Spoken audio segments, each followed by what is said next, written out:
we are going to be going over law enforcement sniper rifle setup. So let's talk about what are some deciding factors for law enforcement snipers. One, your department policy. What do they allow you to carry? Can you carry a 308, 5.56, 6.5 Creedmoor, whatever. So go over your department policy. Two, big one, is going to be your budget. Can you afford a $4,000 rifle and a $3,000 scope and $1,000 of training? Already have a very limited budget. And then three is going to be like your mission and the environment you operate in. If you're mostly in a city environment, pick a rifle that's spec'd out for that. If you're in a more, country area, pick a rifle that's best suited for that. Look at the area you're working in the most and try to build it towards that. Not one rifle does everything. That's why you have a pistol, that's why you have a patrol rifle, and that's why you have sniper rifles. So when it comes to sniper rifles, we're going to talk over couple different ones, where some stand out and where some, are better than others. So what most people think when they hear sniper rifle is your traditional bolt action sniper rifle. They are absolutely a very good choice for a law enforcement sniper. This was my gun that I used when I was a LE sniper. I originally started with a Remington 700P, which was a 26-inch long barrel, no thread, just crowned, HS precision stock, top loader, had a Mars rail on it, which was the scope base, and the night vision was all one big, real long rail. Had some issues with those. And then I had a Mark IV, a TMR reticle, and quarter MOA knobs, and it was second focal plane. And I'm gonna drop in a pic of that right here. That rifle, while it did a good job, it just left something to be desired. I wanted the ability to run suppressed and to run magazines. And so I was fortunate enough to have a department that allowed me to purchase a rifle of my own funds. So I started my research for sniper rifles. And there's a lot of really, really good companies out there that make them. My research led me to KMW. And I had a rifle built for me. And I'm gonna explain some of the features and why I went with this rifle. I do not work for KMW. I know the owner, he's a friend. He did not ask me to make this video, but I'm gonna explain why I went with this gun and some of the features of it that kind of sold it on me. One thing I liked on having on my rifle whenever it was for duty use is I like to always have a rear bag attached to it. So if I picked my rifle up on a call out, I had support no matter what attached to it. So if I, whenever you need something, when you're always gonna forget it. So I always try to have that attached to it. So I always had one when I needed it. Just attached with a QD thing and the sling stud and the QD. All right, so another thing, I have no ammo for the video, but I had these little SAP 2-rounders, so you can spare a whole extra 2 rounds right there. If for some reason your magazine fell out and you forgot about it and you didn't see it, you have 2 rounds there. I have them on the other side as well, and that way, no matter what, even if the mag ejected from my gun, I had 4 rounds on there. Another thing to think about with these little SAP 2-rounders, if you were running different types of ammo, like you're running an open air round and a barrier round, you can have open air or a barrier, however you want, your magazine loaded with open air rounds and the barriers on the side, so you can eject it and drop it in, or vice versa. But either way, it's extra ammo on the gun. So if you just grab your gun and pick it up, you have at least 4 rounds and a support bag on there, along with a sling that's always attached. So moving forward for some of the features of the gun, starting from the back. So adjustable length of pull. And also adjustable cheek piece. If this is going to be a department gun that's owned by the department, I would highly suggest adjustable length of pull and cheek piece, for the reason that if it's issued to a guy for a certain amount of years and he leaves the team and it's got to get reissued out to someone else, he can fit that gun up for him. So that length of pull and the cheek piece, it's not one size fit all, so you can adjust it to whatever new sniper might be coming in. So that's a big one for me. I like that. This chassis also has a detachable box magazine. So I like magazine guns. You can unload them fast. You don't have to dump a floor plate and rounds go everywhere. And the way this one is, when you're picking out your gun and your stock and your chassis system, one, find one that fits you good. Try to get behind them if you can. This chassis, fit me very well. You may hate it. I love it, so I run this is what I ran. The bottom metal on this gun, if you notice from the side, nothing really sticks out to, like some other brands have their mag catch is very big and large and it's snagged, and I had one of those and I have one on another gun. but they snag and catch on a lot of stuff, and I have unintentionally dropped magazines before when I did not intend to. All right, so, and this also has these little rings on the inside that capture the screw. So if you do take it apart, the screw's not going to fall out, or if it does come loose, it's not going to it's not going to fall out, I'm sorry. It will stay retained in the bottom metal. You can torque it back down, tighten it back up. Another thing to consider while we're still in chassis is traditional bedding versus bedding blocks. This has a bedding block. It fits the action very well, and tighten it up, she's good to go. So that's another variable taken out, where if you're gonna, if you already have an existing department gun like a 700 that needs to get upgraded, you can get a bedding block and you can run those old chassis in there. Where if you have traditional bedding, it's only set up for that one particular gun. So it's kind of caused some issue. Traditional bedding is kind of going by the wayside. So I would go with the bedding block if you can. All right, triggers. There was a company that built the most common sniper rifle for law enforcement, and they had some trigger issues. So when it goes with triggers, definitely, something quality. Don't be getting no competition hair trigger. Again, go look for a quality trigger, get with some neighboring agencies and see what they're using. Another thing, if you are it's stuck and you don't know, man, I don't know what to decide or what to pick for my rifle. If you get in a shooting, what agency investigates you? So say you're a sheriff's office and the investigating agency that investigates y'all's officer involved shootings is the state police. Go get with the state police and be like, hey man, what sniper rifles do y'all run? And that way, if the agency that's investigating you is like, oh man, we run these rifles with these triggers, and you're like, do you like those triggers? Are they good? Like, yeah, we picked them out because they're the best. Honestly, I would look at those triggers, because if you're ever, again, having to explain yourself to a jury, well, why'd you go with that trigger? Well, I did some research in the agency that investigates us.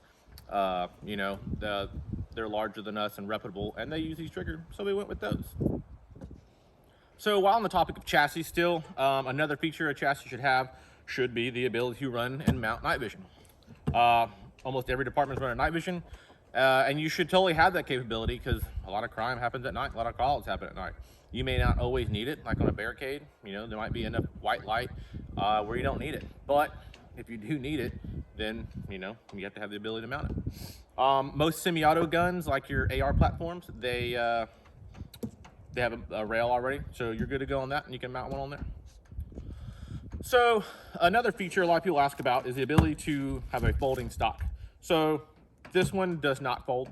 I had a rifle for a little bit. One of the first ones I was issued had an Action International chassis that folded, and I thought it was cool, but I actually ended up never folding it. If it's a folding as a thing you want, then get one that folds. This one, if you notice, it makes your rifle this much shorter, but also makes it that much thicker. So depending on where you're storing it, what kind of unit you have, or where the rifle is stored, if length is an issue, then consider folding. If not, I didn't really consider it a deal breaker to me, and just something to think about when speccing out guns is the ability to fold. All right, so the next thing we're going to be talking about is going to be actions. This is a Defiance, but we're just going to speak mostly in generalities of bolt action versus semi-auto.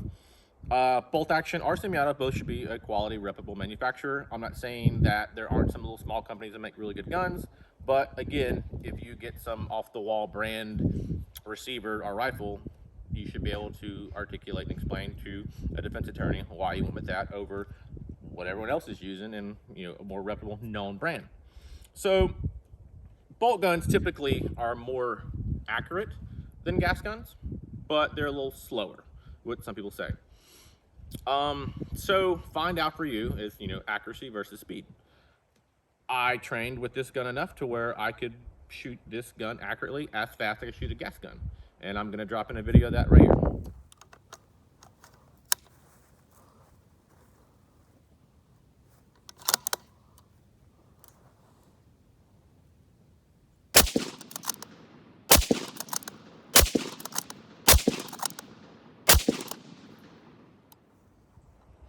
As you can see, you can run a bolt gun pretty quick. And the thing is, you can probably run this gun just as fast too. But what you want to know is, or what you want to consider is, how fast can you fire either one of these accurately? Because in law enforcement, only hits count. Every single round you fire, you are liable for. So there's a lawyer attached to every single round you fire. So having the ability to shoot fast, you know, that's a good thing, but you train with a bolt gun, you can shoot that fast and accurately as well. I can fire both of these the same amount of speed accurately. So one thing to consider with gas gun versus bolt gun. So for speed, yes, a gas gun's always gonna be faster. This gun is quarter minute all day long. This gun's about a minute.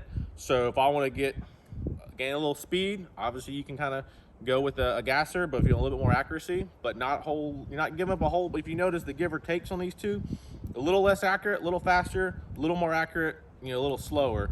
So something you need to compare for, you know, building your gun out. All right, something else to consider in gas gun versus bolt gun is going to be reliability. A bolt gun is just more likely going to be more reliable than your gas gun. Since we're talking LE snipers, and most LE snipers run 308, that would mean that this is going to be a large frame gas gun. Large frame AR platforms, especially suppressed, typically don't run that well unless they're built. And by that, I mean you can't just franken gun and throw a bunch of parts together and have a reliable gun. If you do, it's a sheer coincidence. That's just not how that usually happens with large frame gas guns. If you're going to run in a large frame gas gun, or you're considering one, buy one as a kit that comes with some sort of guarantee that it's gonna work, especially running suppressed. So like if you order a gas gun from LaRue with a can from them, they're gonna leave the factory working. If you're gonna buy one brand of gas gun and then buy another brand suppressor and throw it on there and start having all kinds of issues, now you're changing buffer tubes and springs, that's just one issue to really consider with your large frame gas guns. Something else to consider with gas gun is gonna be caliber. If you already have a 308 bolt action, you know, why not, you know, spec you out a pretty cool little 223 gun you can run, especially on a two-man sniper team. One dude can run a 223 gas gun, and one dude can run the bolt action. Something to consider. With that said, you know, 223s and barriers are going to act different than, you know, 308s or a larger caliber and barriers. So some more thought for you to think about. All right, so another thing where the gas gun has an advantage over a bolt gun, for most law enforcement guys, they already have a patrol rifle. So they already know them very well. Their muscle memory of, you know, clicking it on and off safe and how to disassemble, reassemble, and clean it and work it is already all there. So if you already have some guys that, you know, pretty good with ARs, the learning curve to that is very short. The military has done that. That's like the 110 SAS. It's a scaled up M4, so soldiers going through sniper school, there's not a big learning curve on how to run that gun. All right, another thing to think about, bolt action versus semi-auto, is going to be the ability to chamber around quietly and stealth-like, if you will. You know, some people may ask, why would I ever want to do that? Okay, well, you're a sniper, you're supposed to be quiet and no one knows you're there. But what really kind of opened my eyes to that was I was at a class with a guy and we were shooting drills, and he would load his rifle and he would kind of chamber it back, and he'd get ready to shoot. That's how he'd shoot. Until the command of fire, he'd fire. He would do that, drop down, then he'd fire. Their policy, they ran a certain brand of gun that had a very unreliable trigger. So what they would do, they replace the triggers, but what they would do is they would chamber the round and they would have it ready and they would drop it down that way. It was just one more built-in safety for that. That couldn't be done if, you know, you have a gas gun, because you do that, that's very loud, and now whoever's around can hear that. So it may or may not apply to you, but a bolt gun, you have a way to quietly and stealthily, is that a word? Anyway, you have a way to chamber around, you know, manually, versus a gas gun you don't. You're gonna have to send that bolt forward if you want to catch. If you notice, large frame gas guns don't have forward assist, so you can't just like inch it in there. So another thing may apply to you, may not. Just one more thing to consider. All right, so another thing to talk about on your gun is, so while we're still on actions, we've compared some good ones, bolt action versus semi-auto. Now what we're going to kind of talk about is actual actions themselves. This one is a Defiance. It's a very good action. If you have an action, what I'm going to get at is if you have actions that have removable scope bases, those screws can come loose over time. They can weaken, and it's just a failure point. So if you can get a more reliable action that has an integral rail, such as this one, that's just one possible failure point, completely eliminated from the entire gun. You know, I'm gonna say it again, this is a work gun, so it has to be reliable. So that's one more variable you can just go ahead and take out of there now. All right, so we've talked stocks, triggers, actions. Now we're going to talk optics.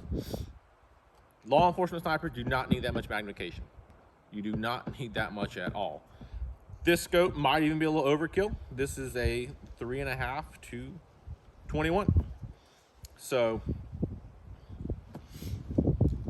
if your average deployment is sub 100 yards, you probably don't need 27 power. Probably don't need 25. Probably don't need 35. Law enforcement, you want to hover around that 3 to 15, 4 to 16 area. You're going to want to stay around there. There's 1,000 good scopes out there on the market. Get a reputable one. Get the best one you can afford. Do not, please God, do not skimp on optics and do not skimp on mounts. You can have the best scope in the world, the best gun in the world. If they're mounted with crap, your gun's going to shoot like crap. It's going to come loose. A lot of good options out there. Try to look through them, see what you can get the best one you can afford, and don't get that much magnification. You're probably gonna be set up at 75 yards. You don't need 27 power. Yeah, there's some advantage. You can zoom in, PID or whatever, but when you start getting those very, very large magnification ranges, when you're powered down to the lowest power setting, your reticle is now so tiny it's not even usable, then you power up to something, you know, the 6 range where you're probably gonna be shooting at anyway. It kind of makes you wonder, like, that 223 gas gun with the 1 to 6 might not be a bad option for this call out, but we can also have a 308 gas gun if we do need, or a 308 in general, if we do need that extra caliber. Another thing to consider there too. And again, you're seeing that not one rifle fits all. All right, so barrels. Let's just say you went with a 308. 308, 16 to 20 inches. You got good burn rate. You got all that. You're good to go ballistically on that.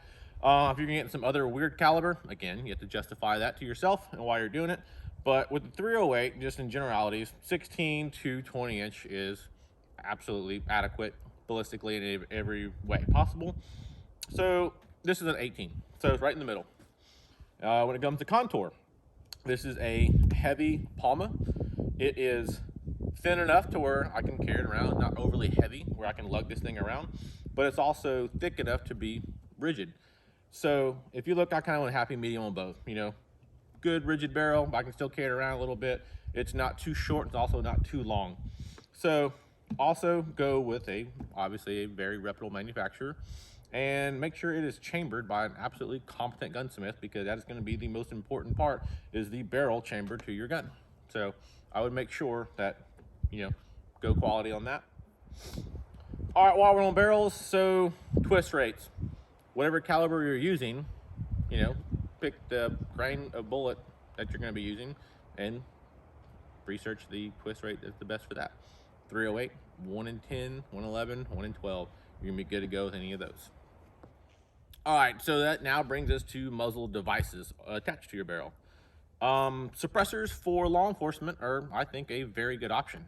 You're most likely to deploy in a structure of some kind, with house, shed, building, urban high, like your vehicle, whatever.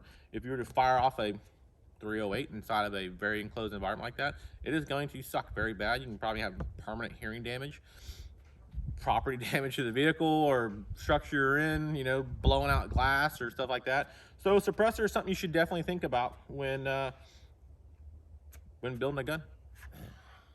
All right, if a suppressor is not an option for you, then consider different muzzle devices.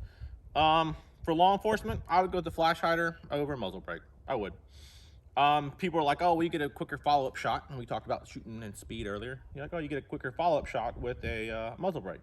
You do, but if you are set up in a urban hide and you just racked off an 18-inch 308 inside your back of your Tahoe, you probably just flashbang yourself, and you're not going to have a really quick follow-up shot anyway. Yes, it will still absolutely be extremely loud with a flash hider, but it won't be as bad, and it won't be bad as a concussion, you know, that shock wave coming off when you fire. So I prefer a flash hider for that reason on a, on a duty gun like this. Also, if you're at the range all day with you and the other sniper team shooting, everyone next to you is going to really appreciate a flash hider over a muzzle brake beating them in the face all day. If you are going to be running a suppressor, I highly recommend a suppressor cover of some sort. They look into a magnified optic over a hot suppressor. You have a lot of mirage, and you're not going to be able, depending on how hot you're shooting and how often you're shooting, you're not even going to be able to see the target very well at all. They act as burn protection as well, and then if you're actually stalking or doing anything like that, it acts as like an attachment point for attaching vegetation. You can hide and conceal yourself a little better in your equipment. All right, and slings. So a lot of good companies out there. This is the Tab gear. Two things that I have done on this sling that were predetermined is I had the overall length of it, the correct size to fit over me whenever I wore my soft armor on a call out, where it could fit over like that. And then I had the front portion right here, which acts as a loop sling. If I could just attach it. I had this length pre-set up so I could shoot it, you know, from a sling. All right, thanks for watching. If you have any more questions, please let me know. I'll try and help. I know it's a very vague video, but it's also a very broad concept.